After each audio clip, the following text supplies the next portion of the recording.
Buenas noches, bienvenidos a un nuevo espacio del otro lado de la realidad donde les volvemos a proponer un viaje fascinante. En este caso el viaje es al centro de la mente, un viaje que pretende descubrir no los enigmas del espacio exterior, sino los enigmas del espacio interior.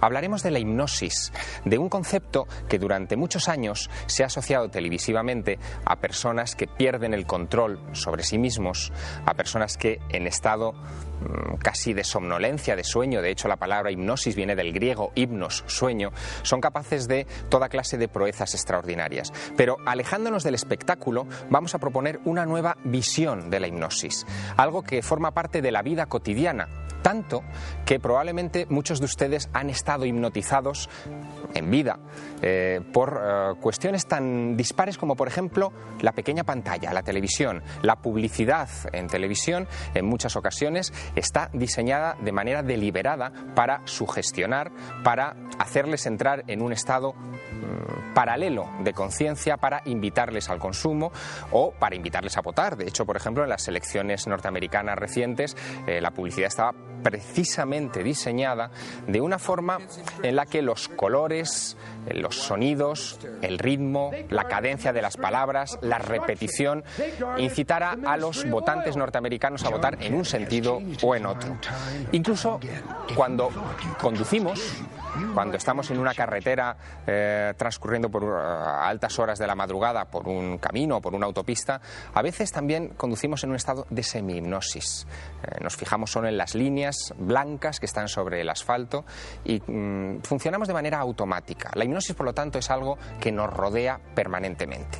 Para hablar de esto, para profundizar en sus misterios, tenemos en la mesa a unos invitados de excepción. Por un lado, tenemos a Amador Cernuda. Buenas noches, Amador. Buenas noches, ¿qué tal? Amador nos acompañó ya en un programa anterior dedicado a los Shaolin. Él es doctor en psicología, director de investigaciones del Instituto Alicia Alonso de la Universidad Rey Juan Carlos y durante las últimas 4 Olimpiadas ha sido psicólogo del equipo de gimnasia. Nos hablarás de la aplicación de la hipnosis a el mundo del deporte de élite. También tenemos en mesa a Ramos Pereira. Buenas noches. Buenas noches. Ramos es periodista, presidente de la Sociedad Española de Parapsicología y vicepresidente del Club Siglo XXI. Ramos, esto que veíamos como periodista de la publicidad de las elecciones norteamericanas es algo que sí que tiene un poco de componente hipnótico, ¿no? Sí, eso sin lugar a dudas.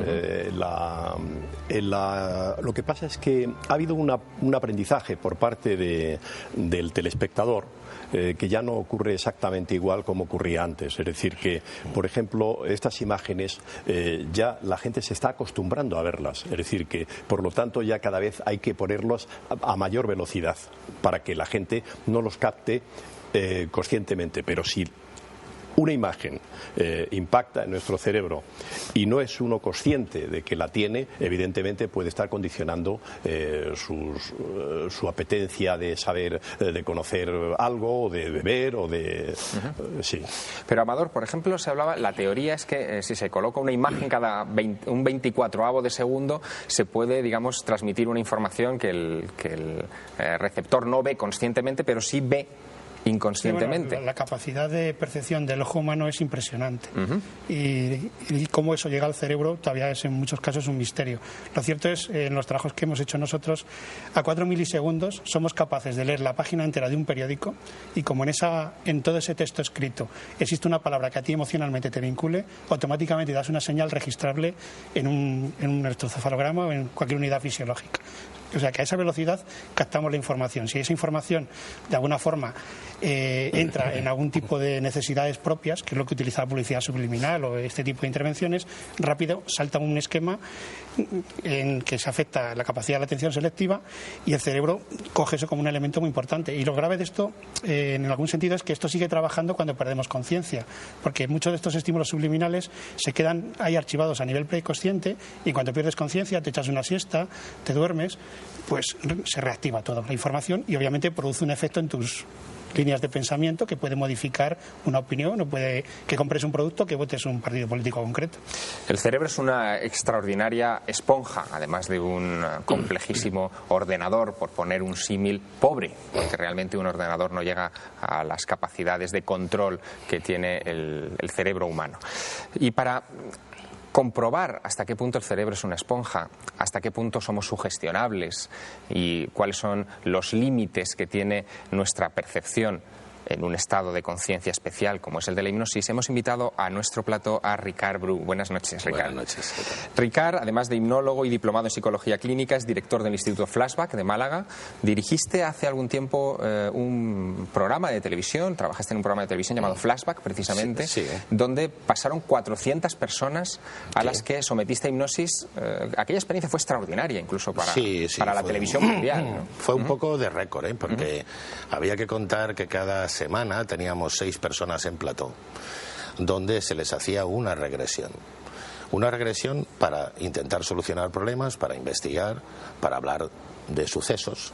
Y sí, realmente eso fue un trabajo ingente, pero yo me siento muy satisfecho de aquella época. Una de aquellas 400 personas fue María José Romero. Buenas noches, María José. Buenas noches. Eres ama de casa, vienes de Sevilla y nos acompañas esta noche porque vas a dejar que Ricard Bru otra vez te coloque en estado de hipnosis. Bien, me gustaría preguntarte, tú el estado de la hipnosis, después de haber ya pasado por esta experiencia, ¿cómo lo sientes? O sea, ¿cómo lo ves? Es algo demasiado especial. Cuando lo vivo es una cosa bastante fuerte. Y luego con el tiempo, ya después de vivir todas estas experiencias, le va sacando una parte bastante buena, bastante positiva. María José va a ayudarnos a una experiencia con Ricard que va a consistir en hacer un viaje al pasado de María José. Queremos retroceder a su infancia, ver qué recuerdos, qué cosas se pueden extraer con la hipnosis de su etapa infantil.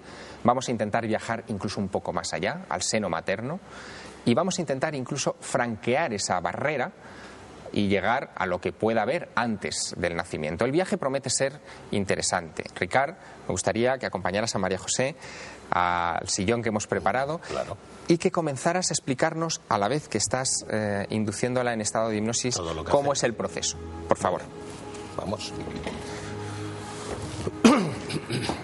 Ricard y María José se aproximan a ese set que hemos preparado especial en una esquina de nuestro plató. Adelante, Ricard. Bien, lo importante, sobre todo para nuestros espectadores, es que ella es una sujeto que ha sido hipnotizada varias veces, no es la primera vez, por lo tanto irá muy rápido, no es lo frecuente, ni siquiera es lo normal. Pero cuando un sujeto ya se ha experimentado, es muy rápido.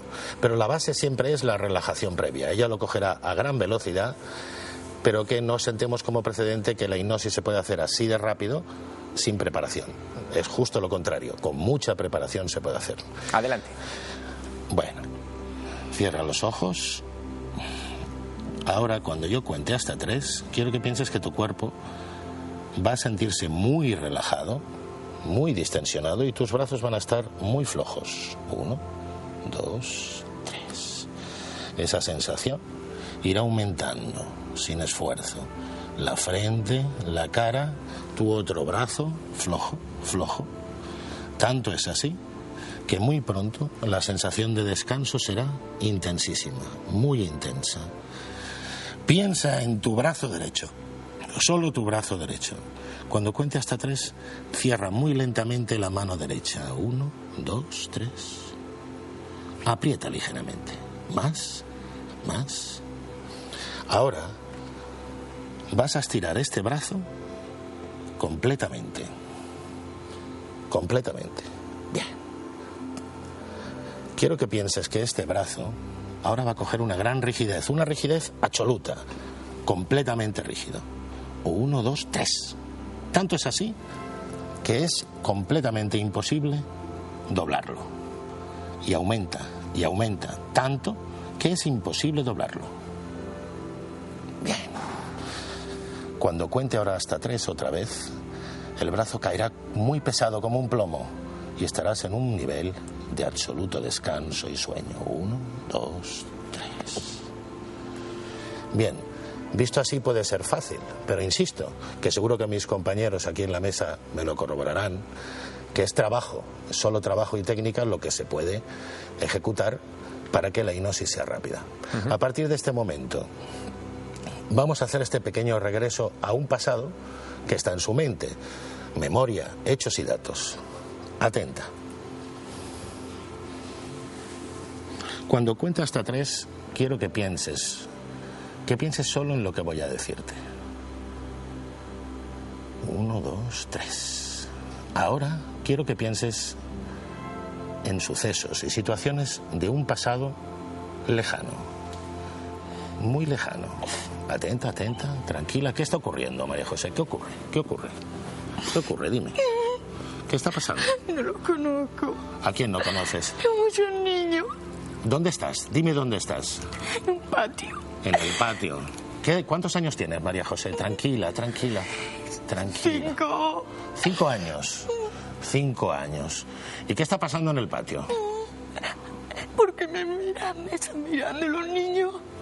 ¿Sí? ¿Qué niños son? ¿Cómo son esos niños? No los conozco ninguno. Nunca los he visto. ¿Han venido ahora? ¿De golpe? Están en fila. No Están se en fila. mueven. Bien, ahora cuando cuente hasta 3, atenta, seguirás viviendo eso, pero estarás allí. Ya no me lo contarás, lo estarás viviendo hasta que yo te diga basta. 1, 2, 3. ¿Qué está pasando? Amador Cernuda, ¿todos valemos para ser sujetos hipnóticos? Siempre que queramos entrar en hipnosis, sí. El gran problema que hay en la investigación, y por lo cual en mis colegas científicos hay una gran diferenciación de ideas y de teorías, es porque hay una gran variabilidad individual. Cada individuo experimenta la hipnosis de una forma, entra de una forma más profunda o menos, e incluso el mismo individuo en diferentes experiencias tiene diferentes grados de profundización o diferentes características que condicionan esa experiencia en ese momento.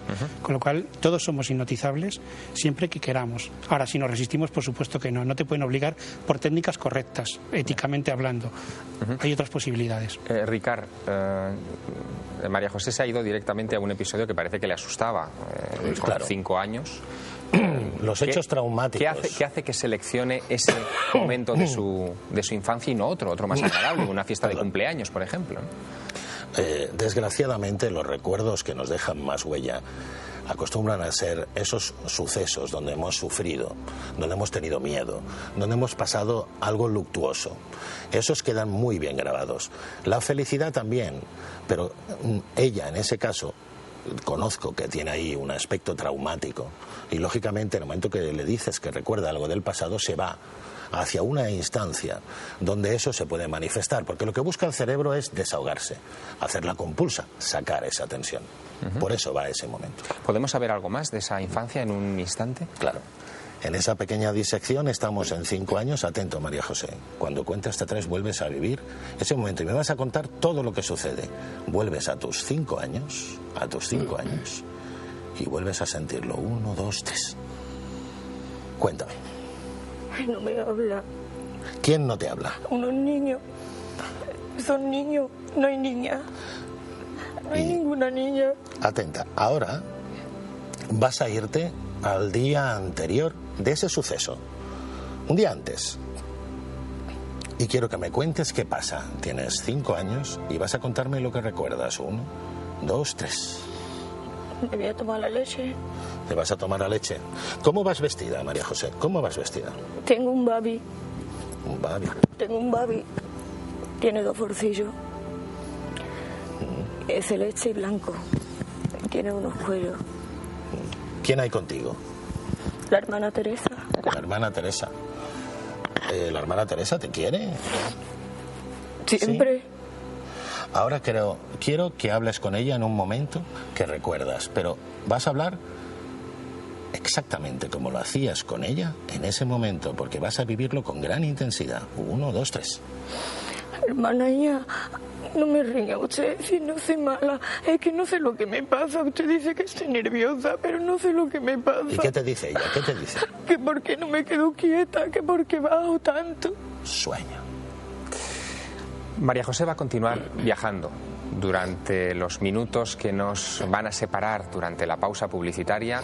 Va a seguir profundizando en su infancia y la vamos a llevar a un umbral en el que nadie parece recordar de manera consciente nada, cuando uno está dentro del vientre de la madre. Pero eso será dentro de unos minutos, después de la publicidad. Ahí seguiremos analizando este enigma, el enigma de la mente, el enigma de la hipnosis.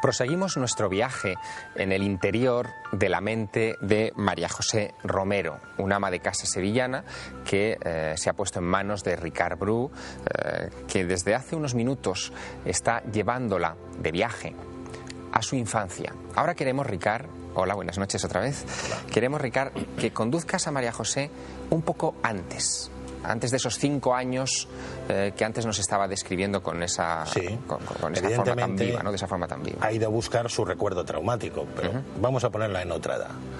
Atenta, cuando yo cuente hasta 3 quiero que te olvides por completo de lo que has estado contándome. Ahora quiero que busques tus 14 años. 14 años. Cuando yo cuente hasta 3 vas a coger un día de verano de tus 14 años. 1, 2, 3. Estás ahí, siéntelo, vívelo. Voy a salir. ¿Dónde vas a ir?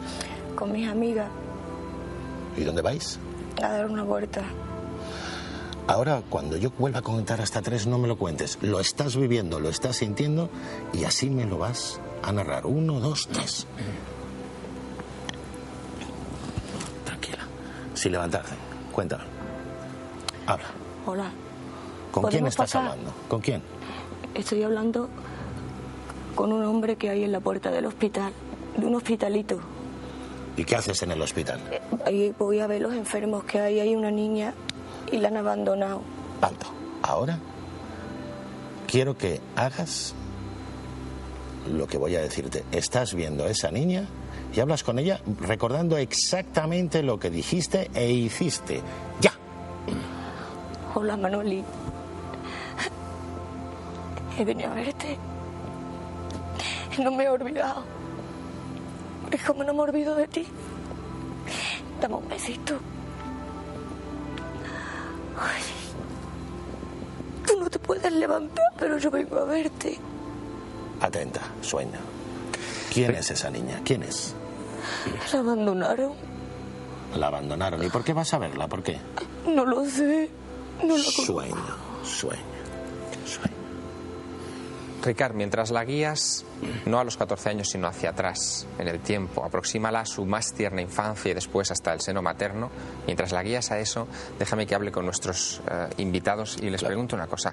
Ramos Pereira, hace algunos años, de los 70, llevaste este asunto de la hipnosis incluso a la universidad, a la Universidad Autónoma. ¿Cómo fue aquella experiencia? Porque, claro, estamos hablando de algo que ya estamos acostumbrados a ver en televisión, pero en aquella época me imagino que nadie sabía nada de esto. Efectivamente, año 74, 75, 76, yo entré en la Cátedra de Humanidades con el profesor de Solas y allí hicimos un curso de técnicas Psi Omega, que son técnicas de interiorización de los estados de conciencia. Y estuvimos dando un curso completo que asistieron entonces los príncipes de España, entonces, todavía no reyes, y se mostraron muy interesados en estas técnicas. Y luego doña Sofía se matriculó en este curso, se matriculó en Humanidades después. Y Gratiniano Nieto me propuso, el rector de la Autónoma, me propuso que fuese interfacultativo, porque había alumnos que querían dar el curso, seguir el curso, y que eran de otras facultades. Y hicimos 2 cursos más interfacultativos, sí. Supongo que la experiencia de introducir la hipnosis en la universidad no fue del todo fácil, Amador, que habría su resistencia, sobre todo en la Facultad de Psicología, ¿no? Sí, claro, porque es un tema muy maldito, ¿no? Históricamente la hipnosis tiene una trayectoria que se pierde en los tiempos. Y en la propia historia de la psicología, la psiquiatría, obviamente el gran momento es cuando Freud elabora el psicoanálisis. Pero el gran problema que hubo es que luego Freud repudió la hipnosis. En realidad, según sus biógrafos, el gran problema que tuvo Freud con la hipnosis fue que le costaba hipnotizar. No tenía la habilidad personal de hacerlo con la suficiente gracia y profundidad en los pacientes. Y luego también ciertos celos de su mujer por aquellas historias que había de que si el paciente se enamoraba del terapeuta y demás, y eso le hicieron abandonar la hipnosis y ir hacia la asociación libre. A lo mejor un psicoanalista que me escuche se enfada de la forma, no, lo digo con todo el cariño porque Freud hizo grandes aportes y sobre todo en la hipnosis también. El problema es que al archivarla en el almacén, el área psicológica que más sensibilidad podía tener hacia estos temas abandonó. Y luego, pues, ha sido un tema muy maldito en el sentido de que la investigación no coincide. Hay cientos de estudios, hay 150 años de publicaciones sobre este tema. Quizás los 30 últimos años son los más interesantes en cuanto a rigurosidad, pero hay muchas cuestiones que un autor dice blanco, el otro dice negro, con el mismo criterio y rigurosidad. Y eso no permite establecer una teoría, y eso en la ciencia es muy grave. Bueno, supongo que en todo lo relacionado con la mente, claro, eso ocurre bastante, ¿no? Y por eso es muy difícil, ¿no?, abordarlo. Claro. Ramos, vamos a viajar ahora con Ricard Bru y con María José a un momento que es la aproximación al seno materno. Me gustaría preguntarte, ¿esto es posible que sea un recuerdo o puede ser también lo que los expertos llaman una falsa memoria? Algo que funcione por sugestión, por lo que han visto en televisión, por sus lecturas. Sí, como tú decías antes, el cerebro humano se distancia muchísimo del ordenador. El ordenador es más previsible. El cerebro humano fabula. Y fabula también, por ejemplo, en los sueños. Pero es muy importante, desde el punto de vista del psicoanálisis, qué fabulaciones son y cuáles no son fabulaciones. Es decir, que puede haber ahí recuerdos dormidos que estén ahí y hay fabulaciones. Es una mezcla, como en los sueños, es muy parecido. Hablaremos ahora de la posible información veraz que ha dado la hipnosis en algunas ocasiones, pero nos vamos a ese lado especial del plató esta noche, donde está Ricard Bru. Ricard, ¿qué está ocurriendo? La ha ido llevando muy lentamente a 3 meses de vida. Si te parece, proseguimos desde ahí hacia abajo. Atenta, 1, 2, 3. Tienes ahora 3 meses. Recuerda, 3 meses. Siéntelo. 3 meses. Estás en la cunita, siéntelo. Ahora, cuando yo te diga, podrás decirme lo que sientes. Podrás hablar normal y decirme lo que sientes. 1, 2, 3. Estoy bien. ¿Qué haces? Tengo música. ¿Tienes música? ¿Cómo es esa música? Bonita. ¿Puedes tararear esta música? Tararéala.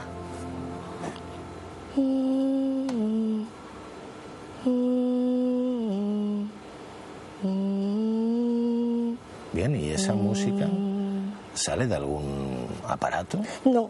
¿De dónde? Hay una señora. Hay una señora que te canta. Solo eso. Atenta. Ahora vas a dejar los recuerdos de 3 meses y te vas a ir justo a pocos días de tu nacimiento, cuando habías nacido y solo tenías apenas 2 o 3 días de vida. 1, 2, 3.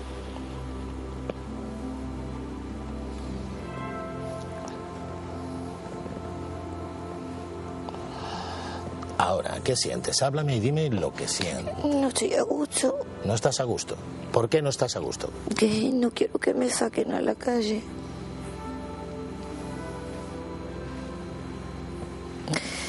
Estoy mejor en mi casa.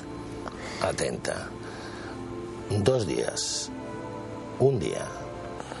Quiero que vuelvas al vientre de tu madre. Dentro.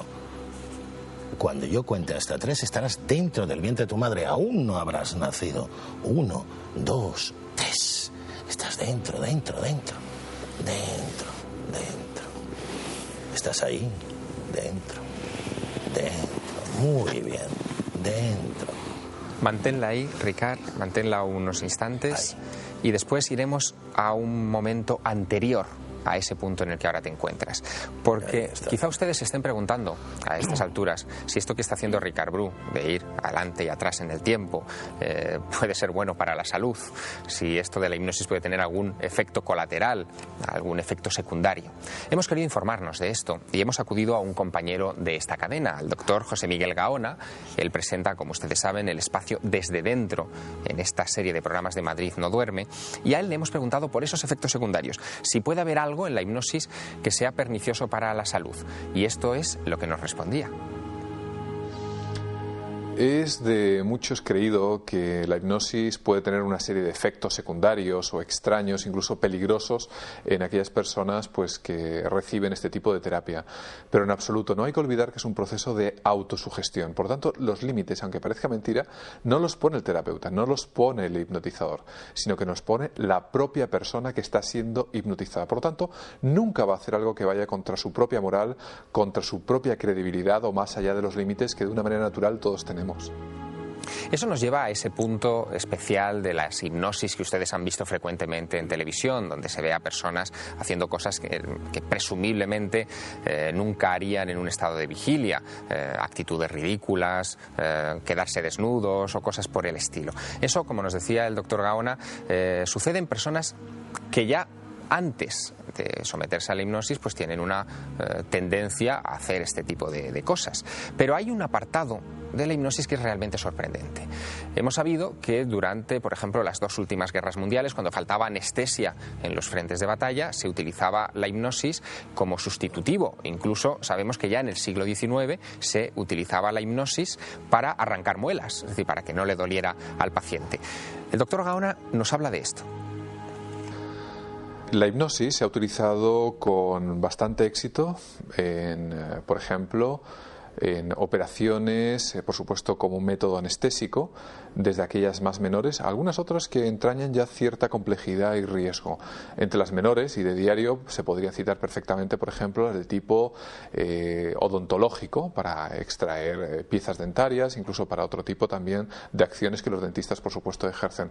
Pero también se ha utilizado con bastante éxito en operaciones quirúrgicas, algunas, por ejemplo, una apendicitis, extracción de quistes, es decir, tiene una serie de aplicaciones que hoy por hoy parece que por todos los medios que es un campo todavía por explorar.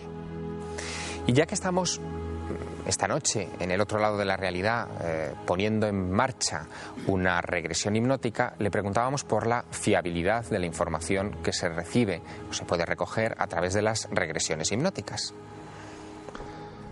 Existe mucha controversia acerca de las regresiones hipnóticas porque, al parecer, lo que pretenden es retroceder de alguna manera a otras vidas que uno supuestamente ha tenido.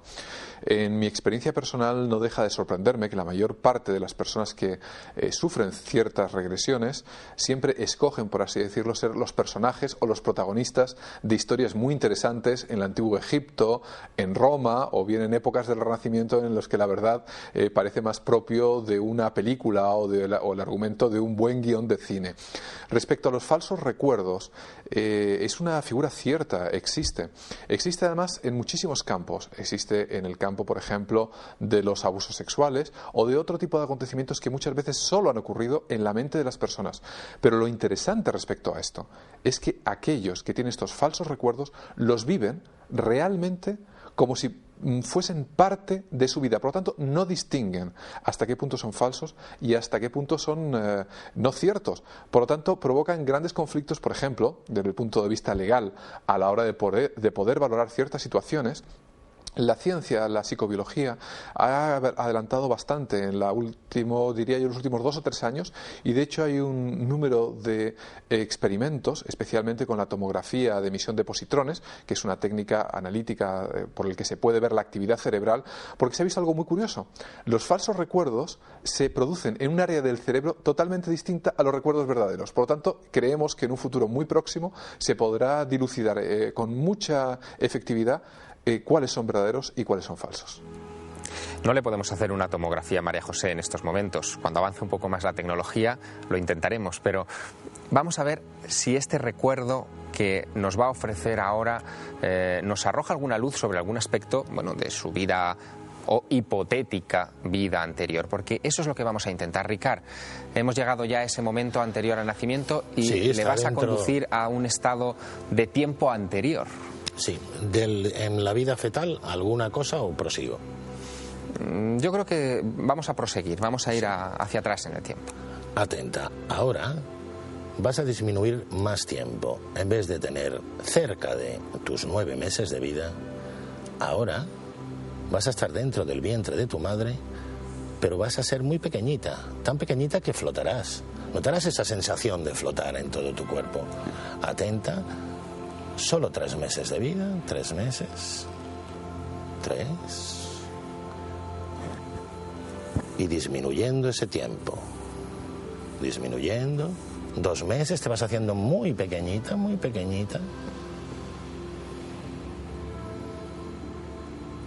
mes, muy pequeña eres, 15 días, 3 días de vida. Ahora, atenta. Cuando yo te vuelva a contar hasta 3, irás al instante, a ese momento que se generó tu vida. 1, 2, 3. En ese instante. Y dime ahora, en ese instante, ¿qué es lo que ves? ¿Qué ves en ese instante? Háblame, puedes hacerlo, háblame. ¿Qué estás viendo? ¿Qué ves? ¿Qué ves? No puedo ver bien. ¿Qué ves? Dime qué ves. Está azul. Todo está azul. Está azul.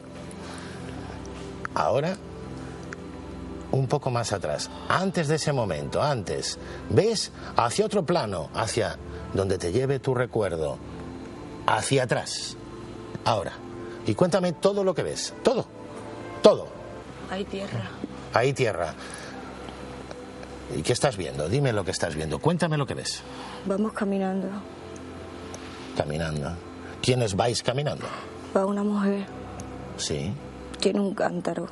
¿Y tú? Yo no tengo nada en las manos. ¿Tú eres mujer? Sí, pero muy chiquitita.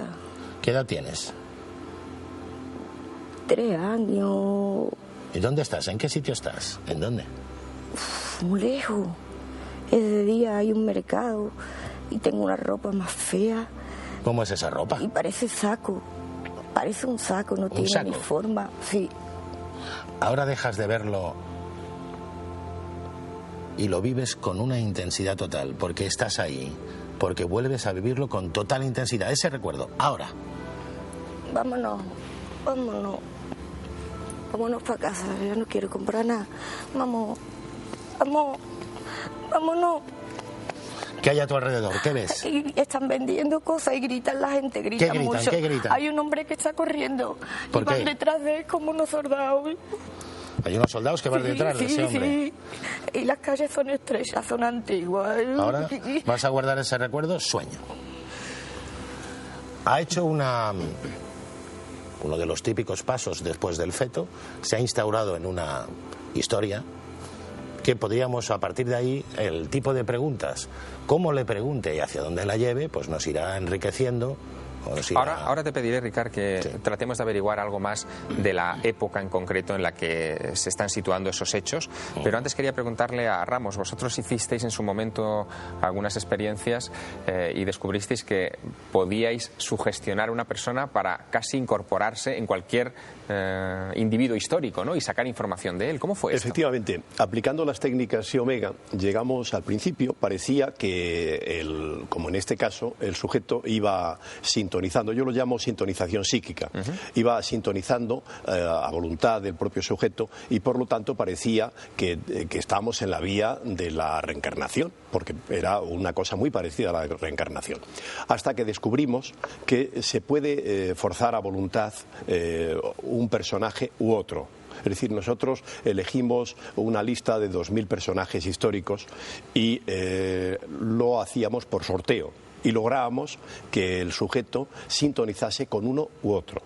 Pero lo que es muy curioso es que sintonizando con uno u otro obteníamos información en algunos casos que no estaba en los libros de historia y en algunos otros hemos llegado a descubrir algún fenómeno, alguna cosa que ha ocurrido a este sujeto que posteriormente se ha descubierto. Por ejemplo, que ha podido ser validada la información. Sí. Por ejemplo, en el caso concreto de Santa Teresa de Jesús, nosotros tuvimos la evidencia de que ella estaba en su celda y que en la parte superior de la celda tenía una cocina.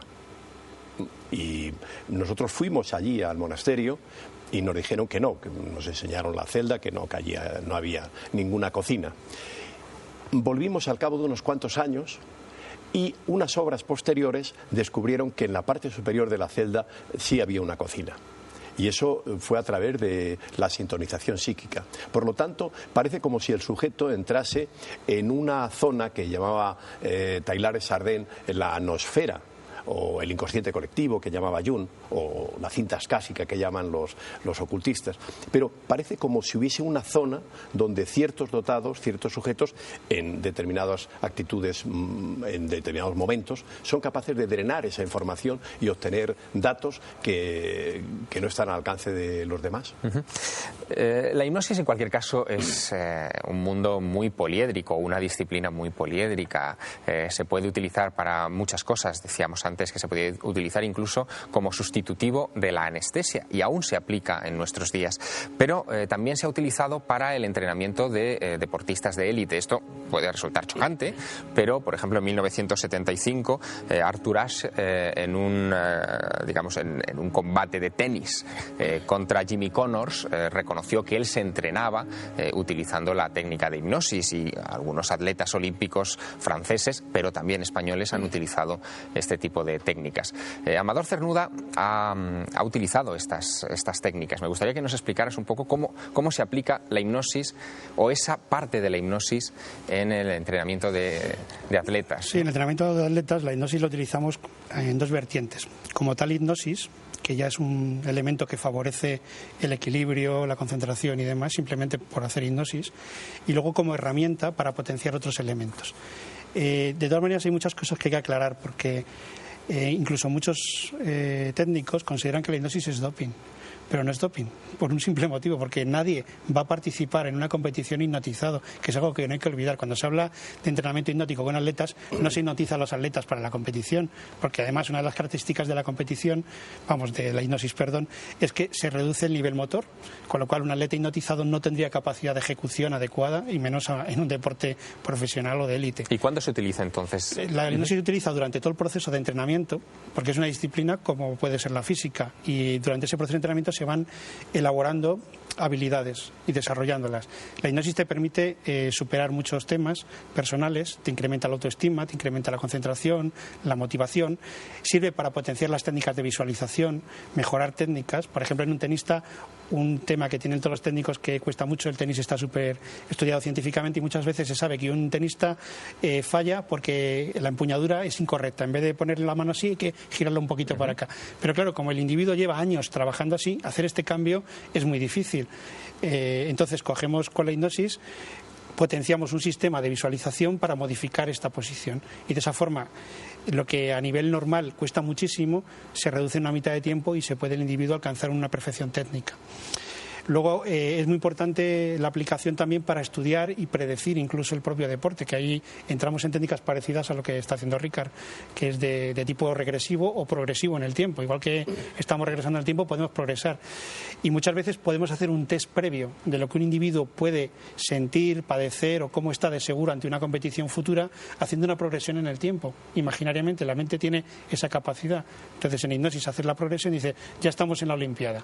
A ver, ejecuta tu ejercicio. Entonces, esa ejecución mental proyectada en el futuro, que obviamente es imaginaria, te da y te delata los puntos débiles del individuo, donde está inseguro, y puedes hacer una valoración muy interesante para completar su técnica futura. Caramba. Y lo mismo, a veces hay deportistas que alcanzan un altísimo nivel y no saben cómo lo han hecho. Estos estados que ocurren, el flow feeling y el winning feeling, que se escribe mucho en la literatura, de pronto el sujeto hace una super ejecución, pero no tiene conciencia de cómo lo ha hecho, porque es un momento en que la mente ha saltado, y podemos estudiarlo mediante regresión, extraer esos elementos. Es decir, que el cerebro es casi como la máquina del tiempo de Herbert George Wells, es la que nos permite viajar hacia atrás, retroceder o progresar en el tiempo.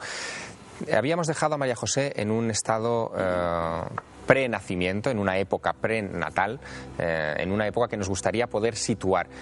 Ricard, te invito a que le hagas las preguntas para situárnosla en la época y que poco a poco la vayas sacando de ese trance y regreséis a la mesa con nosotros. Atenta, cuento hasta 3. 1, 2, 3...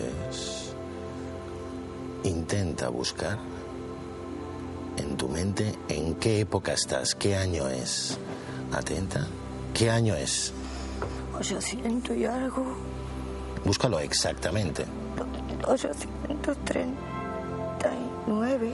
839. 40. 39, 40. Bien. 839. ¿En qué parte? ¿En qué parte? ¿Qué lugar? ¿Qué lugar es el que está cerca de ti? ¿Qué lugar? ¿Cómo se llama ese lugar? Yo no sé. Egipto. no sé. Sueña. Un pequeño paréntesis solo porque ahí ha pasado algo muy interesante al haber sido una pregunta al azar sobre fechas y datos que no sé si nos dará tiempo de hablar. Me dices que la saque del estado. Atenta, cuando yo cuente hasta 3, quiero que todo esto lo recuerdes todo, pero que vas a salir de este estado de concentración y de relajación muy bien, muy tranquila, muy relajada, muy positiva, muy bien. Irás dejando este estado gradualmente. Cuento hasta 5 y saldrás perfectamente de él. Volverás a ser tú en todo momento, volverás a tu tiempo y hora actual. Atenta, 1, 2, despejando, estirando los brazos, 3, estira, 4, 5. Hola María José, ¿estamos bien? Bueno.